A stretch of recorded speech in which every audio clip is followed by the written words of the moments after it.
भार्गवाख्यं तथा क्षेत्रं पुण्यं स्वर्गापवर्गदम् अत्रैव ह्यक्षयं तीर्थं रक्षकं भुवनत्रयं तत्रास्ते भगवान् शैलेह्यविदूरे नृकेसरी पद्मैः सौगन्धिकैः पुल्लैः नीलोत्पलवनैरपि परितो नीपवानीरैः परिमण्डितमण्डलं हंसकारण्डवाकीर्णौ संसारार्तिच्छिदं वरं. அற்புதமான ஒரு க்ஷேத்திரம் இது, பார்கவன் ரிசம்மன் என்பதாக. இங்கே போகும் பொழுதே நாம் என்ன செய்ய வேண்டும் தெரியுமா? இந்த காடு அது முழுக்க பரிமளம் மிக்கதான வனம், அதில் ஒன்றும் சந்தேகமே கிடையாது. பரிமளம்னா நல்ல வாசனை, சுகந்த பரிமளம், நல்ல உயர்ந்த புஷ்பங்கள் பூத்து குலுங்கக்கூடியதான அழகியதான பச்சை பசும்புற் காடுகள் இங்கே அமைந்திருக்கின்றன. அதுலேயும் பார்கவம் போச்சே அப்படின்னு நெஞ்சத்துக்குள்ளே நிருசிம்மனுடைய சுவாசத்தையும் அங்கே வீசக்கூடிய பூக்களின் வாசத்தையும் நாம் நிறைத்து கொள்ள வேண்டும்.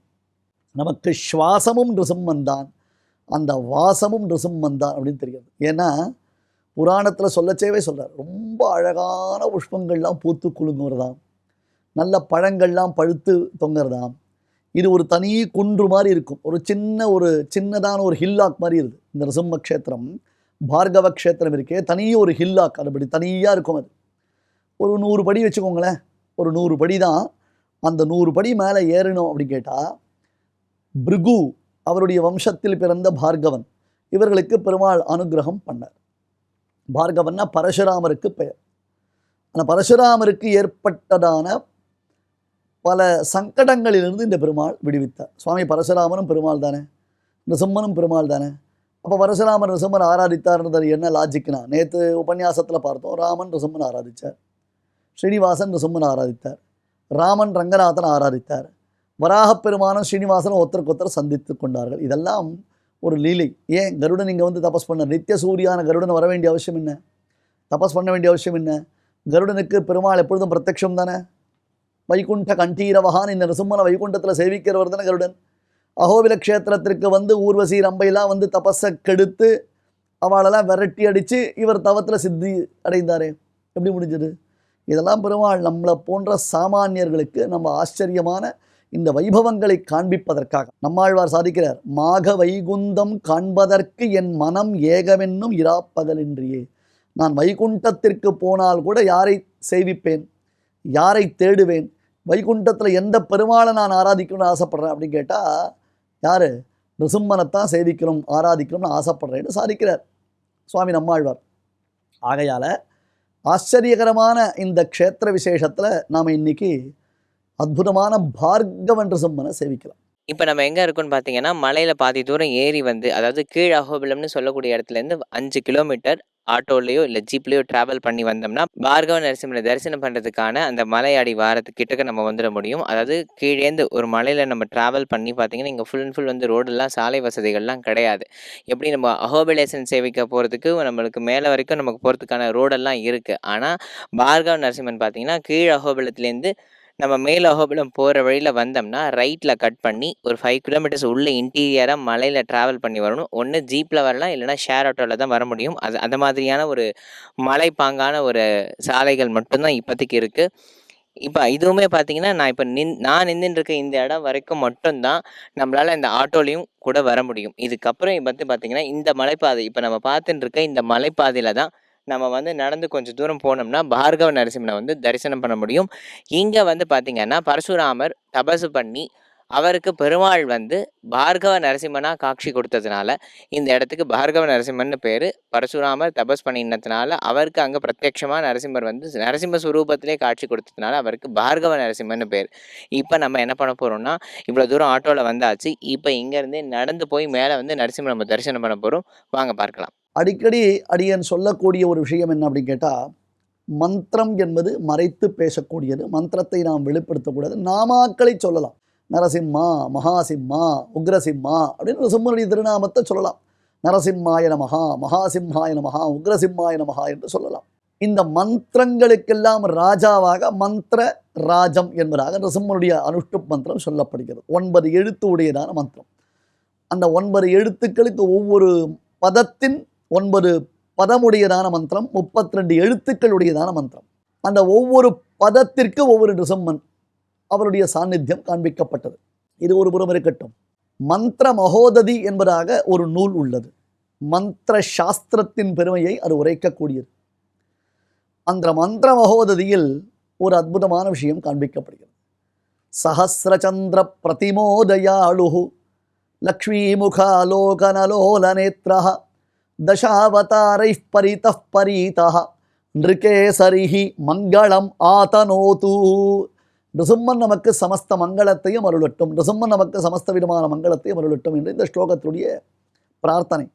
ஆயிரக்கணக்கான சந்திரனை போன்று ஒளி பொருந்தியவன், சதி ஆஹ்லாதனை. சந்திரனை பார்க்க பார்க்க ரொம்ப சந்தோஷமாக இருக்குதோ. இப்போ பௌர்ணமி தானே, பௌர்ணமியில் சந்திரனை பார்த்தா எல்லாருக்கும் அப்படியே ஆனந்தமாக இருக்கும் இல்லையா? அதுவும் பௌர்ணமி என்று சந்திர பிரபையில் தேவப்பெருமாள் புறப்பாடு கண்டறக்கூடிய சமயம் இது. முன்னாடி ஒரு சந்திரன், பின்னாடி ஒரு சந்திரன், எப்படி வரதன அப்படியே சேவிச்சது. சந்திரகாந்தானனம் ராமம் அதீவ பிரிய தரிசனம் என்று மகான்கள் கொண்டாடுகிறார்கள். இது தேவப்பெருமாள் புறப்பாடு சமயம். அப்படியே நிருசிம்மனை சேவிச்சுட்டே வரதனை மனசில் தியானம் பண்ணணும்.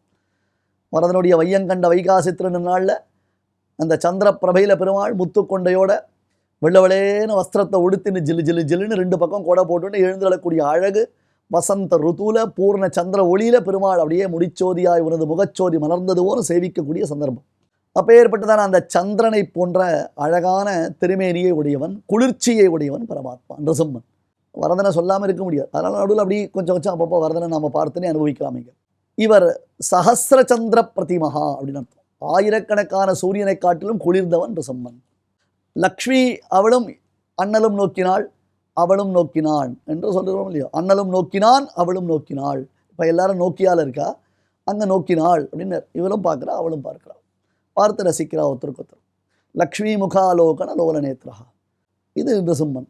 அந்த நிருசிம்மன் எப்படி இருக்கான்னர், தசாவதார பெருமான்களுக்குள்ளே நடுநாயகமாக இருக்கிறான். தசாவதாரை பரிதः பரீதா, தன்னை சுற்றிலும் ஏனைய தசாவதார பெருமாளினாலே சூழப்பட்டு நிருசிம்மன் விளங்குகிறான்.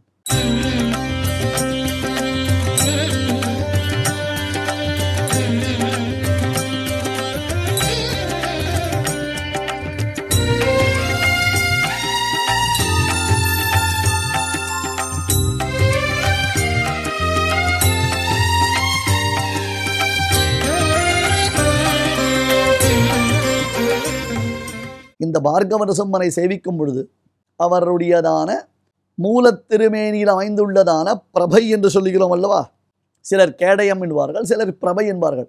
அந்த மூலத்திருமேனியில் அமைந்துள்ளதான பிரபை, அந்த பிரபையில் தசாவதார மூர்த்திகளையும் நாம் சேவிக்கலாம். இந்த மந்திர சாஸ்திரத்தின் படியாக பரசுராமராலே ஆராதிக்கப்பட்டு விளங்கக்கூடிய பெருமாள் இங்கே நிருசிம்மன் தசாவதாரை பரிதः பரீதா, தசாவதார மூர்த்திகளாலே நாற்புறமும் சுற்றப்பட்டு, அதாவது அவர்களுக்கு நடுவில் நடுநாயகமாக இங்கே விளங்குகிறான் என்பது மிக முக்கியமான ஒரு விசேஷம். இந்த அழகான ஒரு சிறு குன்று, அந்த சிறு குன்றின் அடிவாரத்தில் ஒரு திவ்ய புஷ்கரணி ஒன்று அமைந்திருக்கிறது. அதற்கு அக்ஷய தீர்த்தம் அல்லது பார்கவ தீர்த்தம் என்பதாக பெயர். பரசுராமர் வந்து இங்கே தபஸ் பண்ணி தன்னோட சாபத்தை எல்லாம் போக்கிக்கிறதுக்கு, அதாவது 21 வம்சம் தலைமுறையாக வந்து சத்திரிய வம்சத்தில் அவர் வந்து வதம் பண்ணின அந்த சாபம் போகிறதுக்காக இங்கே பெருமாள் இடத்துல தபஸ் பண்ணினார். அந்த தபஸுக்கு பெருமாள் அவருக்கு நரசிம்ம சுரூபத்தில் காட்சி கொடுத்தார். அப்போ அவர் ஏற்படுத்தின ஒரு தீர்த்தம் தான் இந்த குளம் வந்து அக்ஷய தீர்த்தம்னு. இந்த குளத்தில் வந்து எப்பயுமே தீர்த்தம் இருந்துகிட்டே இருக்கும். எவ்வளவு வெயில் காலம் வந்தாலும் கோடை வெப்பத்தினால இந்த தீர்த்தமானது முழுக்க வத்தவே வத்தாது. அதனால தான் இதுக்கு அக்ஷய தீர்த்தம்னு பேர். இந்த தீர்த்தத்திலிருந்தால் நித்தியபடி வந்து பார்கவ நரசிம்மனுக்காக வந்து திருவாரதானத்துக்கு தீர்த்தங்கள் எடுத்துக்கிறா. இந்த குளத்துலேருந்து எடுத்துக்கிற தீர்த்தத்தை தான் வந்து பிரசாதமாகவும் கொடுத்துட்டு இருக்கிறதா இந்த ஸ்தலத்தில் வந்து சொல்லப்படக்கூடிய ஒரு விஷயம். அவ்வளவு வந்து மகிமைகள் வாய்ந்த ஒரு தீர்த்தம் தான் இந்த அக்ஷய தீர்த்தம் அப்படின்றது. இப்போ இந்த தீர்த்தத்தை தான் நம்ம பார்த்துட்டு இருக்கோம். இந்த தீர்த்தத்துக்கு அக்ஷய தீர்த்தம்னு பேர். நவகிரக ஸ்தலத்தில் வந்து சூரியனுக்கு உண்டான ஒரு ஸ்தலம் பார்கவ நரசிம்மன். ஸோ அதனால பார்த்தீங்கன்னா இந்த இடத்துல வந்து பார்த்தேன் மற்ற எல்லா இடத்துலையும் வந்து தாமரை புஷ்பமானது பெருமாளுக்கு சாட்டப்படும். அந்த இடத்துல தாமரை புஷ்பம் இருக்கிறதுக்கான அறிகுறிகள் உண்டு. இந்த புஷ்கரணியில் பார்த்தீங்கன்னா முழுக்கவே வந்து அள்ளி மலர்களால் மட்டும்தான் வந்து கொடி வந்து படர்ந்து இருக்கு. ஏன்னா இங்கே சூரியனுக்கு உண்டானது அப்படின்றதுனால இங்கே தாமரைக்கு இங்கே இல்லை, இங்கே முழுக்க முழுக்க அள்ளி மட்டும்தான் இருக்கு அப்படின்றதையும் இவ சொல்றா. இந்த குளத்துல பார்த்தீங்கன்னா இப்போ நம்ம பார்க்கும்போதும் பிரத்யட்சமா தெரியறது அள்ளி கொடி மட்டும்தான் இந்த குளத்துல இருக்கு, தாமரை இங்கே இல்லை.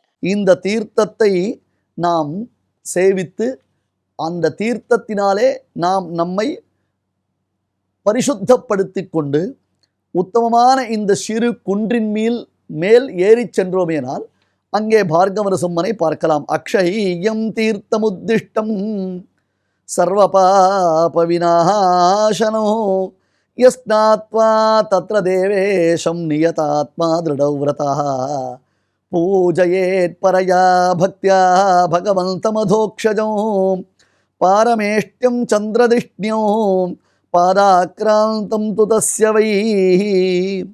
மிக மிக உயர்ந்த பதவி, பிரம்மதேவரை காட்டிலும் உயர்ந்த பதவி அவருக்கு கிடைக்குமாம். புரியுதா? அதற்கு மேலே சந்திரனை போன்றதான தெளிந்த ஞானத்தையும் பெறுவார்களாம். கன்ஃபியூஷனே வராது. நிருசிம்மனை தவிர்த்து வேறொரு தெய்வம் இல்லைன்றதான விஷயத்தில் அவளுக்கு ஞானத்தில் கன்ஃபியூஷனே வரவே வராது. கிம் க்ஷுத்ரா போக சம்பூதி முக்திர் யஸ்ய கரே ஸ்திதா அத்யாபி பார்கவஸ்தத்ர தபஸ்சலதி நிச்சலம். புராணம் சொல்கிறது, இந்த பெருமாளை சேவிக்கச்சே சத்தம் போடாமல் போய் சேவிங்கோ. எந்த பெருமாளை சேவிக்கச்சாலும் சத்தம் போடக்கூடாது. குறிப்பாக சுவாமி தேசிகன் சாதிப்பார், அனந்த பத்மநாபனிடத்தில் போச்சே அமைதியாக போங்குன்னு. என்ன சொல்ல வரார் சுவாமி? ஆமாம், அனந்த பத்மநாபன்கிட்ட போச்சே சத்தம் போடாதீங்க அப்படின்னா, அங்கே திருவனந்தபுரத்தில் பெரிய பெருமாள் அனந்த பத்மநாபன் அப்படி ஜம்முன்னு படுத்துட்டு இருக்கானோ இல்லையோ, அங்கே படுத்துட்டு இருக்கச்சே பெருமாள் என்ன பண்ணுறான், ஒரு அப்பா படுத்துட்டுருக்கார், வயத்து மேலே குழந்தை உட்காந்துட்டு எத்தையோ தத்தக்காப்பத்துக்கான்னு பேசுறது. அந்த குழந்தையுடைய அப்பாவுடைய வயத்தில் குழந்தை ஏறி உட்காந்துருது. அப்பா படுத்துட்டுருக்கார், அவர் தொப்பையில் ஏறி உட்காந்து குழந்தை கிப்தான்றது. அதை பார்த்து அப்பா என்ன பண்ணார், சந்தோஷமாக ரசிப்பார் இல்லையா? அந்த மாதிரி நாபி கமலத்தில் பிரம்மதேவன் பேசுவதை கேட்டுக்கொண்டு அனந்த பத்மநாபன் அற்புதமாக சயனித்து கொண்டிருக்கிறான். ஷேதே பன்னக சார்வபௌம சயனே ஸ்ரீ பத்மநாப ஸ்ரீயா.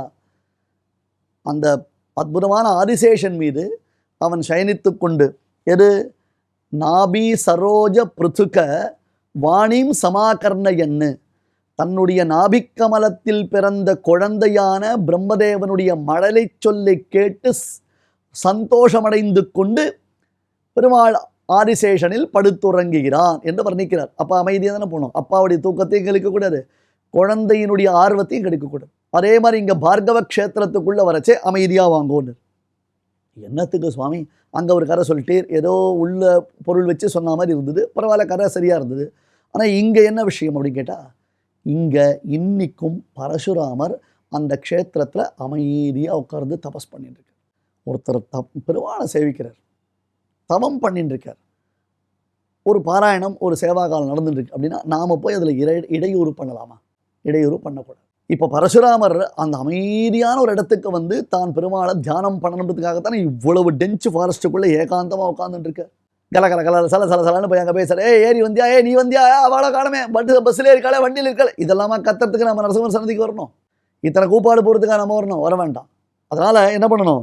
சைலண்ட். கிம் க்ஷுத்ராஹ போக சம்பூதி முக்திர் யஸ்ய கரே ஸ்திதா அத்யாபி பார்கவஸ்தத்ர தபஸ்சரதி நிச்சலம்.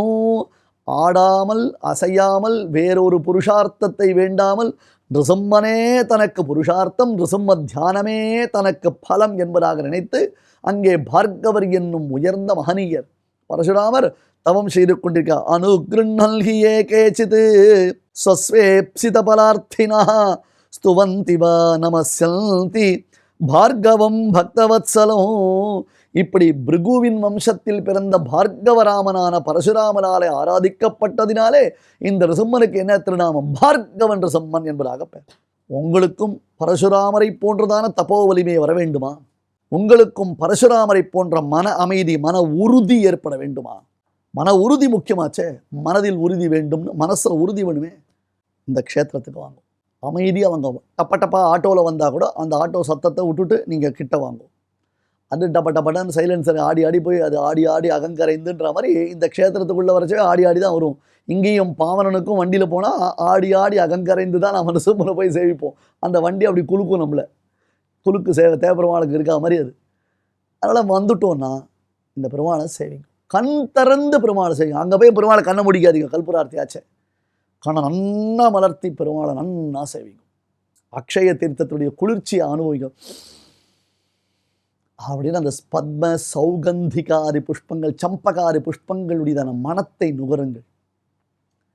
எங்கேயோ இங்கே தான் நம்ம பக்கத்தில் உட்கார்ந்து பார்கவன் தபஸ் பண்ணிட்டு இருக்கேன். யாருக்கு தெரியும் எங்கே இருக்கிற சித்த புருஷர்கள் யோகிராஜர்கள்லாம் எப்படி இருப்பா, எந்த ரூபத்தில் இருப்பா, எப்படி நமக்கு அனுகிரகம் பண்ணுவான்னு தெரியாது. அங்கே எங்கேயோ இருக்கா வாழலாம், ஏகாந்தமாக அமைதியாக இருக்கா வாழலாம். அப்போ நம்மளும் பெருமாளை சேவிச்சுட்டு அந்த அமைதிக்கு குந்தகம் விளைவிக்காமல், அபங்கம் விளைவிக்காமல் நாமளும் உட்கார்ந்து நமக்கு மந்திரம் தெரியாதா, சரி ரசம்மா ரசம்மா ரசம்மா அப்படின்னு தியானம் பண்ணு.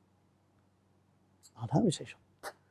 அந்த தியானம் பண்ணினால்தான் விசேஷம். ஆகையால் பார்கவ க்ஷேத்திரத்தில் அக்ஷய தீர்த்தத்தையும் அக்ஷயமான பலனை அனுகிரகம் செய்யும் அந்த நிருசிம்மனையும், அந்த நிருசிம்மனை சுற்றி எழுந்தருளி உள்ளதான தசாவதார பெருமான்களையும், இங்கே அமர்ந்து அமைதியாக தவம் செய்து கொண்டிருக்கக்கூடிய பார்கவராமனான பரசுராமரையும் நாம் தியானித்து சேவிக்கின்றோம்.